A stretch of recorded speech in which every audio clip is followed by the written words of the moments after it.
Ayant l'objectif de réaliser un programme cinématographique Grindhouse, Quentin Tarantino et Robert Rodriguez s'associent pour construire un diptyque de films thriller épouvante, en s'inspirant de certains films de série B.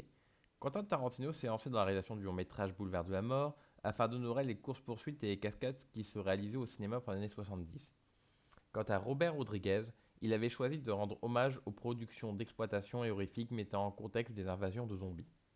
Si le doux paradoxe de voir un film estampillé Grindhouse budgétisé à plusieurs millions de dollars et rempli de CGI fera rire les puristes, et si l'on navigue davantage dans les eaux de la parodie que de l'hommage pur et dur, il faut bien reconnaître que Planète Terreur, réussi haut la main son pari, s'avère un terrain de jeu idéal pour Rodriguez, transcendant miraculeusement la fainéantise du cinéaste mexicain, au contraire d'un Machete de triste mémoire dont le faux trailer hilarant ouvre le bal, morceau de bravoure orgasmique qui aurait dû en rester là.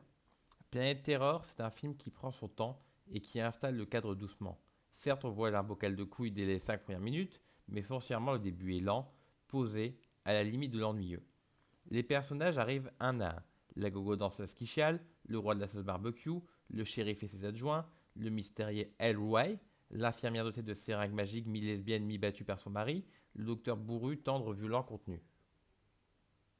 Et puis doucement, ça s'installe. Les images, tendance vieille pellicule, défilent, les réplicules s'enchaînent, toujours sur un tempo retenu, mais imperceptiblement crescendo. Les premiers affectés arrivent, purulents, dégoulinants, maquillés à l'ancienne, ils sont juste parfaits dans l'imagerie rétro qu'on s'en fait. Les premières fusillades commencent et à partir de ce moment-là, la violence rigolarde et le grand n'importe quoi se met en place. Le semblant de scénario esquis dans l'introduction n'est plus qu'un gros prétexte à enchaîner les scènes, de plus en plus délirantes. Car Planet Terror, c'est avant tout une scène WTS, succédée d'une scène encore plus folle, surmontée par une scène de grand n'importe quoi tellement c'est con, et ainsi de suite avec un rythme en constante accélération. Dans les grandes lignes directrices, on a une guerre fratricide pour une sauce barbecue, quête obsédante d'un shérif adjoint pour retrouver son nœud de mariage entre les dents infectées, mère qui laisse un flingue à son gosse pour tirer sur tout ce qui se passe, especially Daddy, pellicule de film brûlé au cours de projection, héros charismatique jugé sur une moto miniature pour gosse en train de flinguer tout ce qui se passe, Tarantino qui laisse son membre se putrifier et tomber en morceaux, Gogo danseuse amputée d'une jambe avantageusement remplacée par une sulfateuse, et pour finir, les hélices d'un hélicoptère en vol, rase mode décapitant un troupeau d'infectés.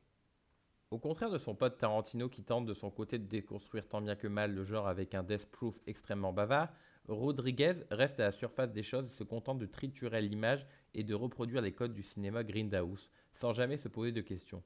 Une approche peut-être superficielle, mais modeste et qui a le mérite de fonctionner et de carburer à fond. Bien aidé par un casting de malade, Rodriguez invite ses potes et anciennes gloires à partager sa vision fun et régressive d'un cinéma bancal mais avant tout généreux. Ce film est un vrai régal visuel dans tous les sens du terme. C'est certes répugnant, mais qu'est-ce que c'est jubilatoire? Un peu comme le film Starship Trooper. La mise en scène est bien structurée pour faire défiler toutes sortes de situations turbulentes. L'action est incroyablement omniprésente. Et bien que je ne tienne pas très en compte du casting pour ce genre de production, j'ai vu une réunion d'acteurs fabuleux, qui chacun participe à s'amuser à la folie dans ce défouloir impensable. Freddy Rodriguez est un vrai dur à cuire.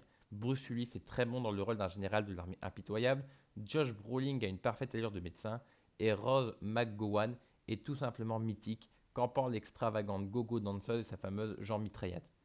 Parfois, c'est ridiculement mis en scène, mais ici, comme pour Une nuit en enfer au boulevard de la mort, je reconnais bien le style de Robert Rodriguez et le remercie pour cette heure 45 de total éclate.